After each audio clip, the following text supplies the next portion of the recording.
Am I the a-hole stories? Am I the a-hole for not wanting to leave my own apartment? I'll keep this vague to avoid recognition since I believe the party involved actually use Reddit. I'm a 28-year-old male, and I've been friends with my roommate, a 25 female, ever since we were babies. Our families were neighbors and we grew up together. She's like a little sister to me and has always been. After she graduated college, she moved to the same city I currently work in, and since she couldn't find an apartment close enough to where she worked, I told her she could live with me. We'd share bills and become roommates. We never really had problems or fights as we known each other for so long. However, recently, things taken a strange turn. She got involved with someone from her work.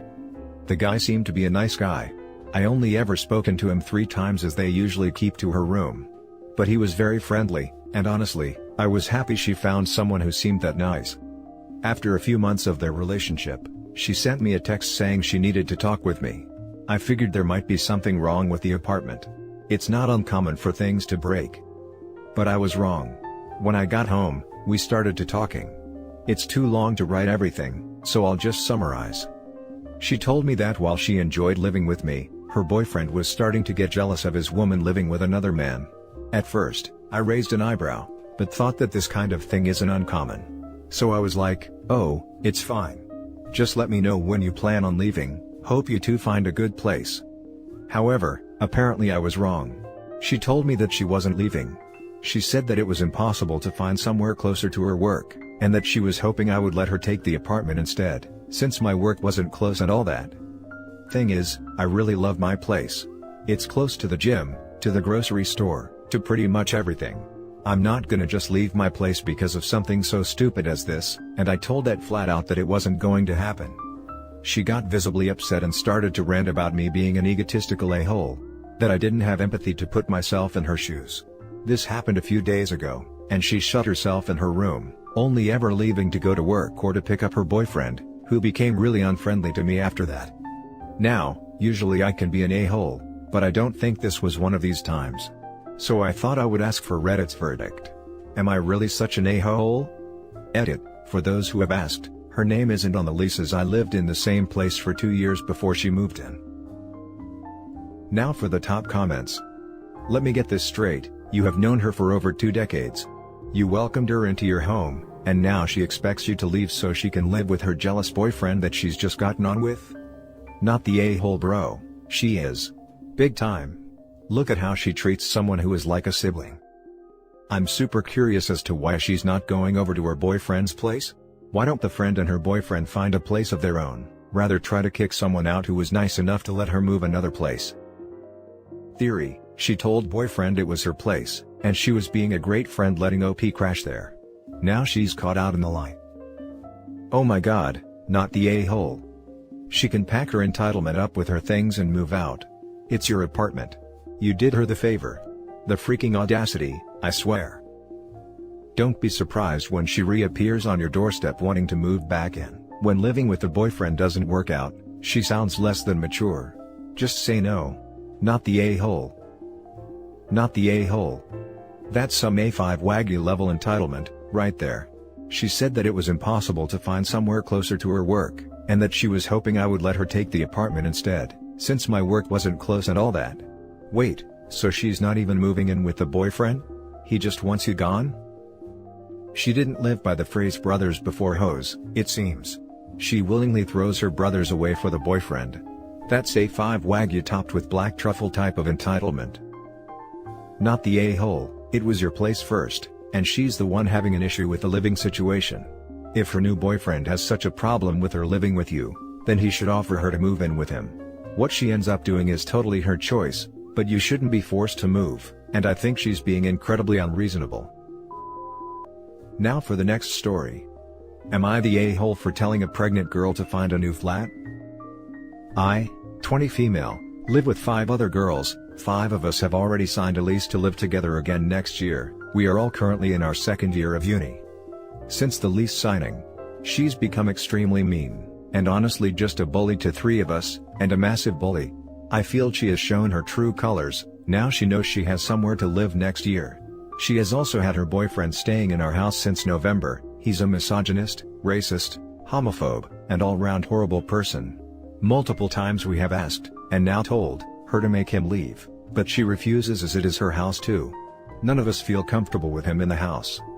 Recently Beth has announced she is expecting a baby, and that the pregnancy was planned. She's told us that her, the baby, and her boyfriend, will be living with us next year and we have no choice in the matter.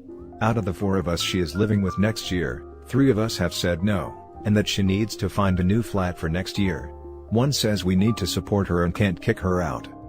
Next year is our final year, we'll need to be able to concentrate on our dissertations, essays, revision, etc., which we won't be able to do with a newborn. Also, she has told us that she expects us to change our social lives to fit around the baby, which is just not acceptable. If restrictions are lifted and life does return to normal, we will want to be able to enjoy what little time we have left at uni, not be in bed by 8 p.m. on a Saturday.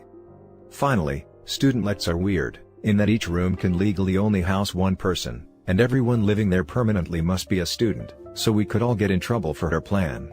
She has chosen to change the terms of our housing next year by bringing 2 more people in without consulting us. Her, and the other girl's argument, and why we may be the a-holes, is that she has as much a right to the house as we do. Also, that as her friends, we should support her and not cause her extra stress during her pregnancy. Apparently, we are as good as making her homeless, there are plenty of 1 or 2 bedroom flats for rent. So, am I the a-hole for telling her she won't be living with us next year, and causing her extra stress during her pregnancy? Or is she the a-hole for planning a pregnancy, then expecting all of us to change our lives to suit her? Now for the top comments. Not the a-hole. Beth's baby and boyfriend are not on the lease and is not a tenant. Inform your landlord of the illegal tenant. Not the a-hole. Her, and the other girl's argument, and why we may be the a-holes, is that she has as much a right to the house as we do. Well, her boyfriend sure as hell doesn't have any right to it. Make a copy of the lease. Her boyfriend comes over, OP and other roommates tell him to leave. Evil roommate says no. OP and roommates call the police. Police arrive, roommates ask the police to remove the boyfriend. Show police a copy of the lease, boyfriend not on lease, hopefully police escort him out. OP absolutely needs to let the landlord know about boyfriend's illegal occupancy. Let landlord know that she expects to also move a baby into the house. Ask landlord about what your options are. I would be interested if the rest of you could get out of the lease and leave her with the full rent. The landlord might figure out that it would be better for him/her to get rid of the troublesome tenant and keep the rest. If they can't get evil roommate out, I would make her life total hell. I would feel bad for the baby, but war is war. Not the a-hole. It sounds like her staying there would violate the lease, so she does not legally have the same right to the house as you do. Especially if her living there would put everyone's housing at risk. I'd give her a grace period to find new housing, but if she refuses, you have every right to go to your landlord/management company. The lease on the new student house starts in July, so she has a few months, and we are stuck with her till the end of the lease on our current student house. The next story. Am I the a-hole for asking my mom when she will be fully recovered? For context, my mom is in her late 40s and I'm 23. My mom had knee surgery a little over 7 months ago.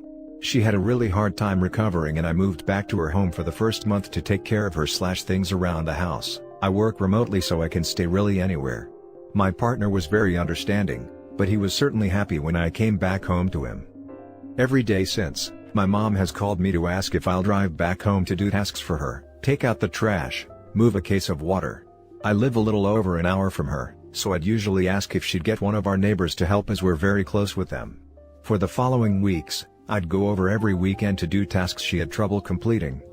She just called me the other day with great news. Her surgeon has pronounced her recovered. All limitations are removed.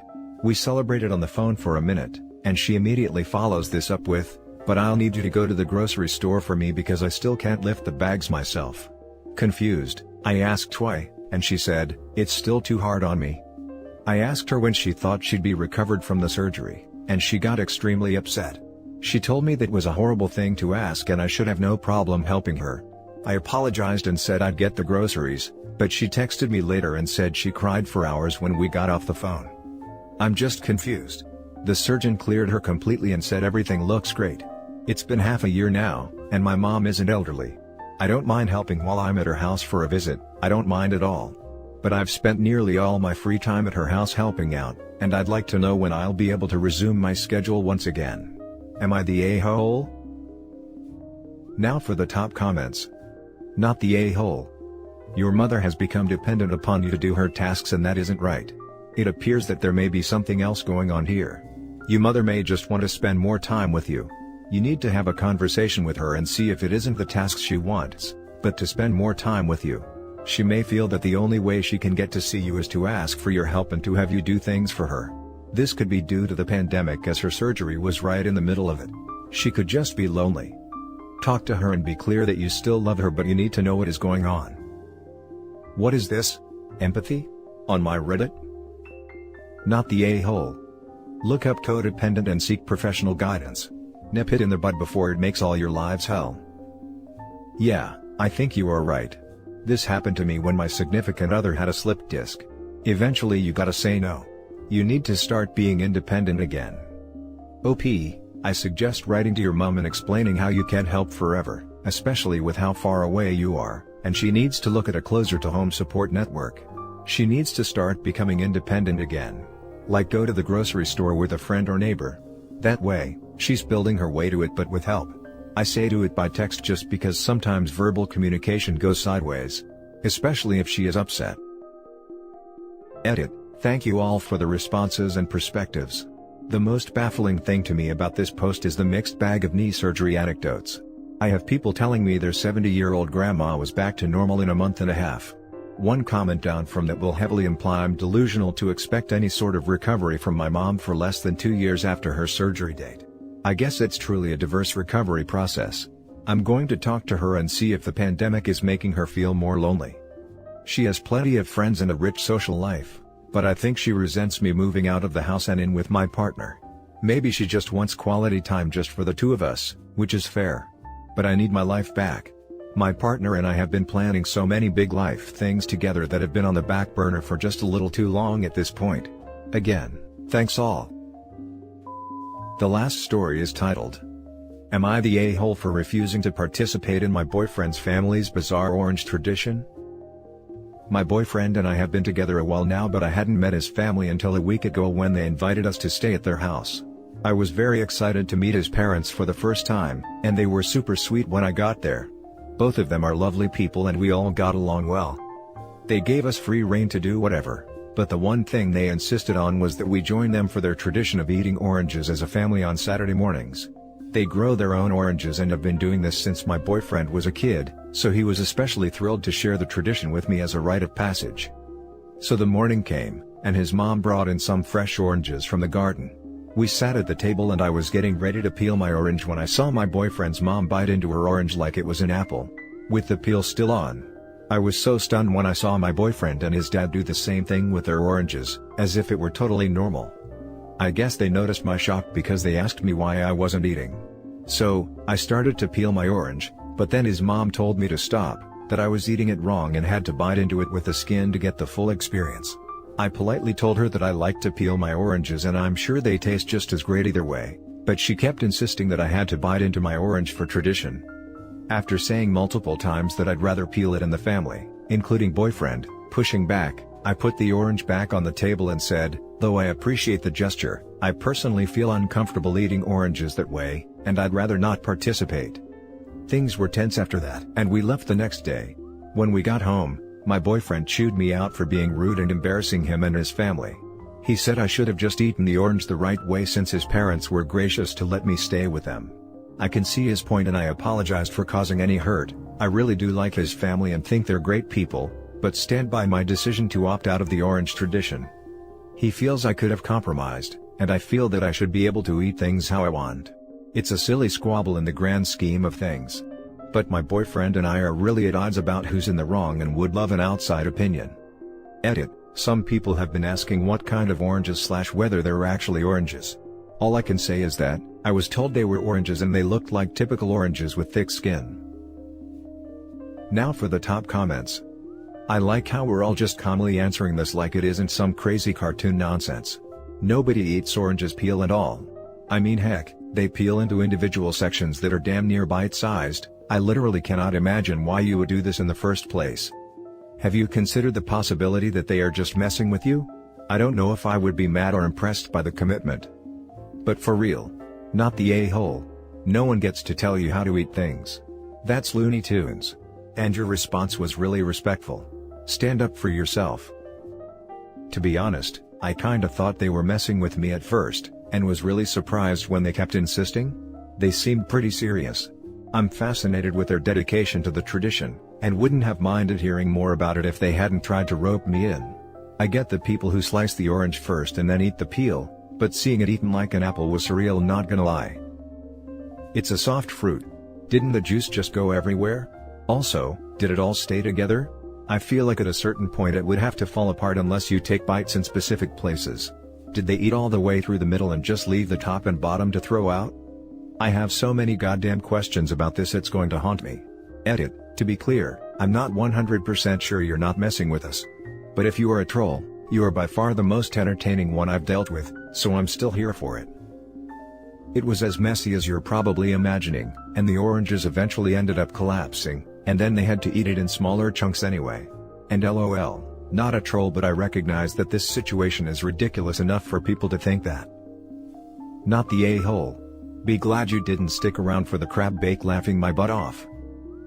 Not the a-hole, but when your boyfriend talked about this tradition, did he ever mention how they eat an orange differently than most of the world? Did he ever eat an orange outside of this tradition? I'm trying to figure why he didn't prep you more.